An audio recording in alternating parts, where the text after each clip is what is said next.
आप सबका स्वागत है आपके इस नए यूट्यूब चैनल मैथ्स गुरु में। जैसा कि आप देख रहे हो कि आज हम लोग ने अपना नया चैप्टर लीनियर इक्वेशन स्टार्ट किया है, तो उसके लिए हम लोग आज के लेक्चर में और अगले लेक्चर में हम लोग उसकी थ्योरी पढ़ेंगे। ठीक है कि कब किस इक्वेशन को हम लोग नॉर्मल इक्वेशन बोलते हैं, लीनियर इक्वेशन बोलते हैं, और कब किस इक्वेशन को लीनियर इनइक्वेशन बोलते हैं। दो टर्म होते हैं, एक आपका होता है इक्वेशन और एक होता है आपका इनइक्वेशन। ठीक है कि कब किसको इक्वेशन बोला जाएगा, कब किसको इनइक्वेशन बोला जाएगा। ठीक है, देखिए ऊपर एक टर्म एक आप देख रहे होंगे वी नो 2 + 3 = 5। ठीक है, दो नंबर है 2 और 3 दोनों को जोड़ के 5 लिखा गया है। अब अगर हम उसको वेरिएबल फॉर्म में लिख दें x + y = 4, तो उसमें आपको क्या पता चलेगा फिर करके कि दो वेरिएबल लिए गए हैं x और y, जिनकी कुछ वैल्यूज होगी, उन वैल्यूज को जब जोड़ा जाएगा तो हमारा आंसर क्या आएगा 4 आएगा। ठीक है, लेकिन जरूरी ही नहीं है कि हमेशा ये वैल्यू दोनों की हमको पता हो, x और y की। अगर ये वैल्यू हमको ना पता हो तो क्या होगा ये बताइए। अगर सपोज हमको x और y की वैल्यू पता ही ना हो किसी भी सूरत में, तो हम क्या करेंगे?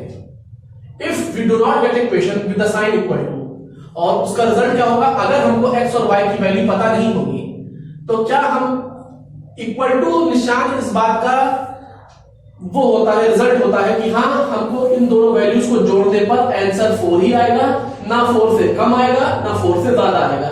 x और y की वैल्यू कुछ भी हो जाए, ठीक है, x और y की वैल्यू कुछ भी हो जाए, दोनों का जोड़ जो होगा वो 4 ही आएगा।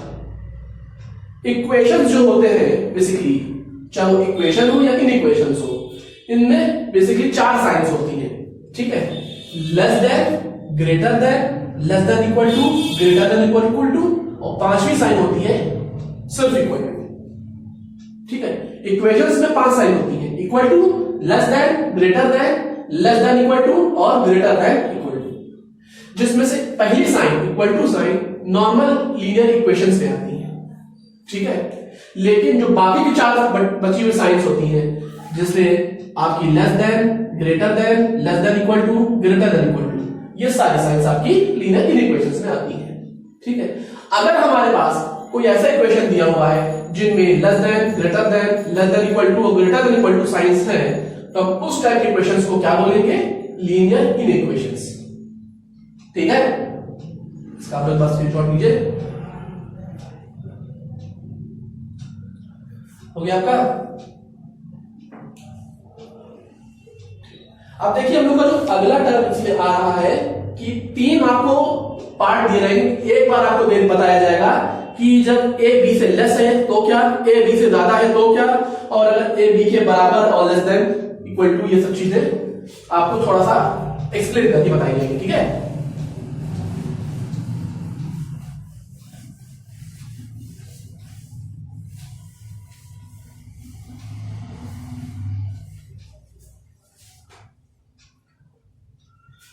देखिए पहला चीज जो उसमें दिया हुआ है कि a लेस देन b, मतलब 2 वेरिएबल आपके लिए हैं। सिंपली उसमें ये लिखा हुआ है कि एक वेरिएबल दूसरे से लेस है। ठीक है, आगे इसमें लिया हुआ, और इसको अगर हम लोग मैथमेटिकल फॉर्म में लिखें तो ये होगा। ठीक है, लेकिन ये ट्रू कब होगा? ये जो हमने आप मैथमेटिकल टर्म लिखा है a लेस देन b, ये ट्रू कब होगा? अगर b माइनस a का जो रिजल्ट आएगा वो एक पॉजिटिव नंबर आएगा। ठीक है, अगर b माइनस a का जो रिजल्ट आएगा वो एक पॉजिटिव नंबर आएगा, तभी ये रिजल्ट की a लेस देन b सही होगा। क्यों? आप खुद मैनेज कर लीजिए। 2 नंबर आप ले लीजिए, सपोज a = 2, b = 3, जो कि रिजल्ट को आपको चेक करना है कि रिजल्ट सही कि गलत है। तो b माइनस a करिए, 3 - 2, आंसर क्या आ रहा है? 1। अब क्या बताइए, 1 पॉजिटिव नंबर है या नेगेटिव नंबर है? बताइए, 1 एक पॉजिटिव नंबर है आपका। ठीक है, एक और एग्जांपल लेते हैं हम लोग। a की वैल्यू हम लोग ले लेते हैं 3 और b की वैल्यू लेते हैं 1। अब b माइनस a फिर करिए, b है 1 और a है 3, 1 - 3 कितना है? -2। अब आप बताइए -2 पॉजिटिव है या नेगेटिव है? बताइए, -2 आपका नेगेटिव वैल्यू है, वो पॉजिटिव नहीं है। तो इन दो रिजल्ट से आपको क्या पता चल रहा है? एक रिजल्ट में b माइनस ए की वैल्यू पॉजिटिव आ रही है और एक रिजल्ट में b माइनस ए की वैल्यू नेगेटिव आ रही है। तो जिस रिजल्ट में b माइनस ए की वैल्यू पॉजिटिव आएगी, उसी रिजल्ट के लिए mathematical term a less than b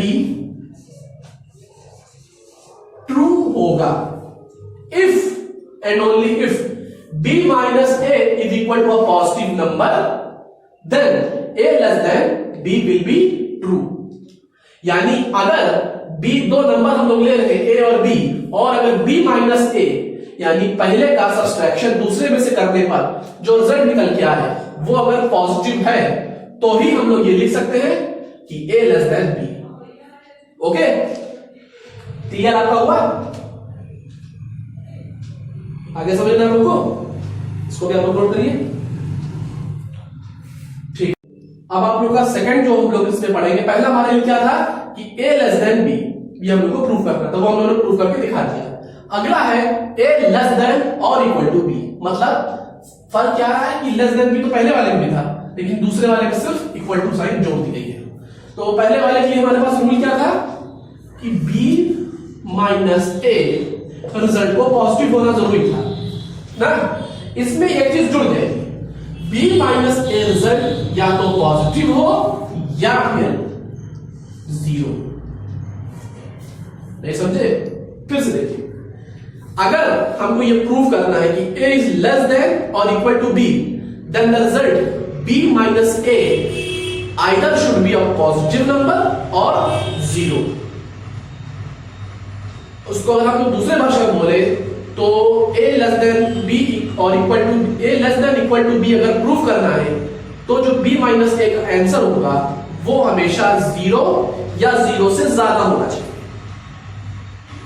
वो जीरो के बाद कोई भी टर्म, मतलब जीरो इंक्लूडेड रहेगा उसमें। जीरो और जीरो के बाद जितने भी नंबर्स आते हैं, राइट साइड में नंबर लाइन के, लेफ्ट साइड में तो नेगेटिव नंबर्स आते हैं, तो नंबर लाइन के जीरो से लेकर के उसके राइट साइड तक जितने भी नंबर होते हैं, अगर उनकी वैल्यू b माइनस ए के बराबर है, यानी b माइनस ए उनमें से कोई अगर वैल्यू दी हुई है, तो ही हमारा ये टर्म a लेस देन और इक्वल टू b सही होगा। ठीक है, एग्जांपल हम ले सकते हैं लोग चेक करने के लिए।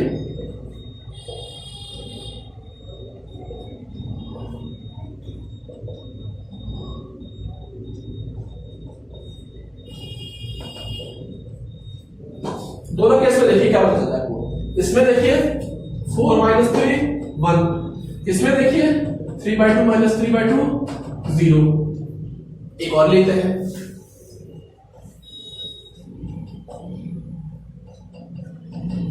ठीक है। तीन केस आपके पास एग्जांपल है, एक में वैल्यू 1 आ रही है, एक में वैल्यू 0 आ रही है, एक में वैल्यू -1 आ रही है। तीनों में फर्क क्या है? तीनों इंटीजर्स हैं, वैल्यूज तो आपकी सही, ऐसा तो है कोई अनरियल वैल्यू आ रही है, कोई वैल्यू कॉम्प्लेक्स नंबर में आ गई है, नंबर तो सारे रियल है। तो हम क्यों वैल्यू इस इक्वेशन को इसके लिए ट्रू माने, इसके लिए ट्रू माने, इसके लिए ट्रू माने, या तीनों से किसी के लिए भी ट्रू ना माने? शर्त क्या थी हमारे लिए कि अगर हमको ये प्रूव करना है कि a इज लेस देन और इक्वल टू b, तो हमारे लिए सबसे बड़ी और इकलौती शर्त ये थी कि b माइनस a रिजल्ट हमेशा या तो पॉजिटिव नंबर आना चाहिए या फिर जीरो आना चाहिए। क्या वो शर्त पहले के लिए सही आ रही है? यस, सही आ रही है। क्या वो शर्त दूसरे के लिए सही आ रही है? यस, सही आ रही है। और क्या वो शर्त तीसरे के लिए सही आ रही है? नहीं आ रही है। ठीक है, पहले के लिए क्यों? क्योंकि पहले का आंसर पॉजिटिव नंबर आ रहा है। दूसरे के लिए क्यों? क्योंकि दूसरे का आंसर 0 आ रहा है। और तीसरे के लिए क्यों नहीं? क्योंकि तीसरे का आंसर एक नेगेटिव नंबर है। ठीक है, इट्स क्लियर?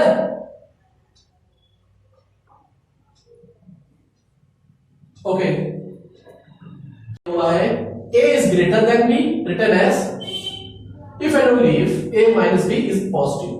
अगर आप लोग अपना पहला पोस्टुलेट याद हुआ होगा जिसपे ये लिखा था कि b is greater than a if and only if b minus a is positive।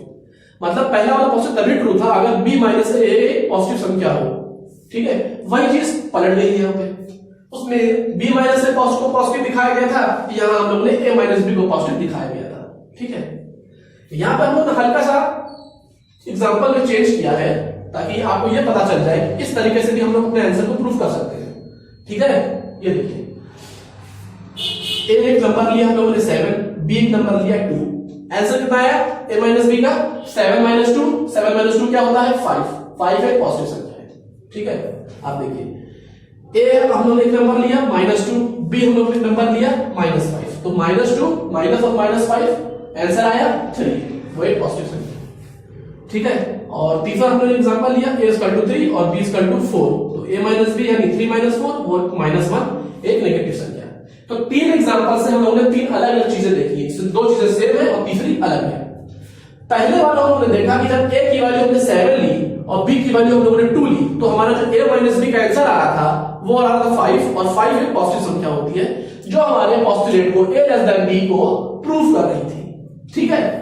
दूसरा हम लोगों ने लिया a की वैल्यू -2 ली और b की वैल्यू -5 ली। अगर ये हम लोग उल्टा लेते हैं, यानी a को 2 लेते हैं और b को 5 लेते हैं, तो आंसर -3 आता है। लेकिन नेगेटिव नंबर्स में आप ये जानते होंगे, मतलब पॉजिटिव में जो छोटा होता है नेगेटिव में वो बड़ा होता है। नहीं, पॉजिटिव में 2 5 से छोटा है, लेकिन नेगेटिव में -2 -5 से बड़ा है, ठीक है। आंसर 3 आया। और तीसरे में जब हम लोगों ने a की वैल्यू 3 ली और b की वैल्यू 4 ली, तो आंसर -1 यानी नेगेटिव आया। तो नेगेटिव हम लोग उसको रूल को सपोर्ट नहीं कर रहा था, यानी इसमें ट्रू, इसमें ट्रू, इसमें फॉल्स। इसका मतलब अगर हम लोग को a लेस देन b को, sorry a greater than b को प्रूव करना है, तो वो तभी प्रूव हो सकता है अगर a माइनस b की वैल्यू एक पॉजिटिव संख्या हो, तभी वो चीज प्रूव होगी, वरना वो चीज प्रूव नहीं होगी, ठीक है। इसको अब हम लोग इसके बाद जो अगली चीज हम लोग पढ़ेंगे वो होगी a is greater than b और इक्वल टू, ठीक है। हो गया आप लोग का? ओके, देखिए आप लोग जो बीच में 2-3 चीजें बची हुई हैं, अभी हम लोग ये चौथा पोस्टुलेट पढ़ेंगे। इसके बाद हम लोग एक चीज पढ़नी होगी कि रिप्लेसमेंट सेट के पहले तो पढ़ना होगी linear equations in one variable क्या होता है, फिर पढ़ेंगे हम लोग रिप्लेसमेंट सेट क्या होता है, फिर रिप्लेसमेंट सेट के सॉल्यूशंस कैसे निकलते हैं, और फिर solving linear equations in one variable, ठीक है। तो हम लोग की जो थ्योरी पार्ट है वो 2 हिस्से में आएगी। एक फर्स्ट पार्ट थ्योरी का हम लोग आज पढ़ेंगे, अगला पार्ट थ्योरी का हम लोग अगले लेक्चर में पढ़ेंगे, ठीक है। तो आज का हम लोग जो लास्ट पॉइंट है, यानी चौथा पोस्टुलेट जो हम लोग का है, वो ये दिया हुआ है कि a इज ग्रेटर देन और equal to b written as if and only if a minus b is either positive or 0। मतलब a is greater than b और equal to b, a is greater than b और equal to b सही यानी सच तभी होगा अगर a minus b की value एक पॉजिटिव संख्या हो या फिर 0 हो। सपोज अगर हम लोग a की वैल्यू 7 ले लें और b की वैल्यू 2 ले लें, तो हमारी a माइनस b क्या आ रही है? a हमने 7 लिया है और b हम लोगों ने 2 लिया है, तो a माइनस b यानी 7 माइनस 2 आंसर 5 आ रहा है, और 5 एक पॉजिटिव संख्या होता है, इसका मतलब हमारा रूल सही है। एग्जांपल नंबर 2, अगर हम लोग a की वैल्यू 17 ले लें और b की वैल्यू भी 17 ले लें, तो a माइनस b क्या आ रहा है? 17 माइनस 17 यानी 0। 0 भी हमारे रूल के हिसाब से सही है, इसका मतलब according to this example our rule is thumbs up यानी ट्रू। थर्ड एग्जांपल, अगर हम लोग a की वैल्यू 6 ले लें और b की वैल्यू 8 ले लें, तो क्या हो रहा है? a की वैल्यू 6, b की value 8, then a minus b will be taken as 6 minus 8, that is -2। और -2 क्या पॉजिटिव संख्या होता है? नहीं। -2 क्या 0 है? नहीं। तो -2 क्या है? -2 एक नेगेटिव संख्या है, और नेगेटिव संख्या इस रूल में फिट नहीं बैठती, इसलिए इस इक्वेशन के लिए ये रूल गलत साबित होता है। इसका मतलब अगर आपको ये रूल कि a is greater than b और इक्वल टू b सही दिखाना है, तो उसके लिए सिर्फ 2 चीजें आप लोगों को चाहिए। ये 2 चीजें अगर वहां है तो वो रूल सही है उस इक्वेशन के लिए, नहीं है तो वो नहीं सही होगा। वो 2 चीजें क्या है? पहली चीज a माइनस b यानी a इज ग्रेटर देन और इक्वल टू b के लिए a माइनस b एक पॉजिटिव संख्या हो, दूसरी a माइनस b 0 हो। इसको अगर हम लोग नंबर लाइन में दिखाना चाहे तो a is greater than b और इक्वल टू b, ये रूल सही बैठेगा अगर इनका वैल्यू a माइनस b की वैल्यू 0 से लेके उसके राइट साइड पे जाएगी, क्योंकि अगर हम लोग 0 के लेफ्ट साइड पे जाएंगे तो हमारी नेगेटिव वैल्यूज आ जाती है, और 0 के राइट साइड पे पॉजिटिव वैल्यूज आती है। ठीक है, तो जीरो मतलब जीरो को इंक्लूड करके जीरो को लेना है, जीरो से लेकर उसके राइट साइड पे जितनी भी वैल्यूज आती है वो अगर a माइनस बी का आंसर है तो हमारा a is greater than b और equal to b, equation rule postulate सही होगा, वरना सही नहीं होगा। ठीक है, तो ये चार पोस्टुलेट्स बेसिकली मेन इसकी जरूरी चीजें होती हैं जो आपको याद करने की जरूरी होती हैं लीनियर इनइक्वेशंस में। अब जो हम लोग आगे के लेक्चर में पढ़ेंगे, अगले लेक्चर में पढ़ेंगे, वो पहली चीज होगी लीनियर इनइक्वेशन, फिर रिप्लेसमेंट सेट, फिर solving linear equations in one variable. ये चीज आप लोग पढ़ चुके होंगे लीनियर इक्वेशंस में, या कि x plus Y equal to 4 और x minus Y equal to 3, इसको सॉल्व करके आप लोग x और y की वैल्यूज निकालते थे। ठीक है, वैसे ही कुछ हम लोग इसमें भी लीनियर इनइक्वेशंस में भी करेंगे। इसमें भी हम लोग कुछ चीजें पढ़ेंगे, जिसके लिए हम लोग दो तीन चीजें एक्स्ट्रा पढ़नी पड़ेगी। इसमें हम लोग सेट थ्योरी का एक पार्ट हम लोग पढ़ते हैं जिसको हम लोग रिप्लेसमेंट सेट बोलते हैं। वो आपका रोस्टर फॉर्म ऑफ सेट में होता है, सेट बिल्डर और रोस्टर फॉर्म दोनों चीजों का इस्तेमाल इसमें आता है। ठीक है, तो ये चीज आप लोग चार कॉन्सेप्ट्स याद कर लीजिएगा, बहुत जरूरी चीजें होती हैं। ये चीज आप लोग को पूरे चैप्टर में याद करने के लिए जरूरी होगी। इस चैप्टर में आप लोग के लिए बेसिकली सिर्फ एक एक्सरसाइज होती है, लेकिन इसमें क्वेश्चंस की तादाद आप लोग के लिए ज्यादा है, अराउंड 42 क्वेश्चंस है, जिसमें आपको कोशिश किया जाए कि ज्यादा से ज्यादा क्वेश्चन हर टाइप के क्वेश्चंस लगवा देने की। ठीक है, ताकि बोर्ड के उसमें अगर आपको कैसा भी क्वेश्चन आ जाता है तो उसमें आप लोगों को प्रॉब्लम ना हो, दिक्कत ना हो। ठीक है, कि अब बोर्ड एग्जाम्स अराउंड अगर आप लोग मई का भी लेके चलते हैं तो 5 महीना लगभग पता हम लोग पास बचा हुआ है। तो उस 5 महीने में हम लोग को ऐसे पार्ट्स कवर करते हैं जो बेसिकली हम लोग के 100 में एटलीस्ट 85 से 90% को कवर कर लेते हैं। ठीक है, अब हम लोग अभी अलजेब्रा लेके चल रहे हैं। अलजेब्रा में पहला चैप्टर हम लोग का जो होता है वो लीनियर इनइक्वेशंस है। ठीक है, इसके बाद हम लोग का आएगा क्वाड्रेटिक इक्वेशंस, इसके बाद फिर फैक्टराइजेशन, फिर रेशियो प्रोपोर्शन, फिर मैट्रिसेस, और फिर आपका आएगा एपीजीपी जो हम लोग पढ़ेंगे, जिसमें रेशियो प्रोपोर्शन आप लोग को ऑलरेडी पढ़ाया जा चुका है। ठीक है, अगर आप लोग इस चैनल के पिछले वीडियोस में जाए, शुरुआत में जब से चैनल स्टार्ट हुआ था तो शुरुआत की वीडियोस में हम लोग रेशियो प्रोपोर्शन पूरे डिटेल में क्लास जब से रेशियो प्रोपोर्शन जहां जिस क्लास में आता है तो पूरा चीज आपको बताई गई थी। लेकिन फिर से ये चैप्टर आप लोग को पढ़ाया जाएगा री एग्जाम पेपर करके। मैट्रिसेस आप लोग नया होगा, आप लोगों से पहले कभी इसका नाम भी नहीं सुना होगा। ठीक है, और जो आखिरी चैप्टर अलजेब्रा में आता है एपीजीपी, एचपी क्योंकि सिलेबस का है नहीं, एपीजीपी में से एपी पार्ट आप लोग का खत्म कर दिया गया है। जो उस चैप्टर का जीपी का पार्ट है, ज्योमेट्रिक प्रोग्रेशन का पार्ट है, वो आप लोग को तब बताया जाएगा। ठीक है, और वो अलग से चैप्टर को उसको लेक्चर 14 आप लोग करीब 14 लेक्चर हो चुके हैं उस चैप्टर के, तो वो ये नहीं होगा उसका लेक्चर 15 से स्टार्ट करा है ना, उस एक फ्रेश चैप्टर के तौर पे उस सीरीज में वो नहीं आएगा। ठीक है, तो अगर आपको आज का लेक्चर पसंद हो तो लाइक करिए, शेयर करिए। आप लोगों से इस वक्त हम लोग के जो सब्सक्राइबर्स हैं 360 बहुत ज्यादा शेयर कर लो, ताकि क्योंकि बोर्ड एग्जाम्स जाके लोगों को फायदा, कुछ चैप्टर्स आप लोग ऐसे पढ़ाए जाएंगे जो आप लोगों के लिए फायदेमंद साबित हो। ठीक है, तो इस बीच चैनल को लाइक करिए, शेयर करिए, वीडियो को, चैनल को सब्सक्राइब करना मत भूलिएगा। चैनल को सब्सक्राइब करने के बाद बेल आइकन पे जरूर क्लिक कर दें, नोटिफिकेशन घंटी जरूर दबा दीजिएगा, ताकि जैसे ही इस वीडियो को अपलोड होगा उसका नोटिफिकेशन आपको वैसे ही फौरन का फौरन मिल जाएगा।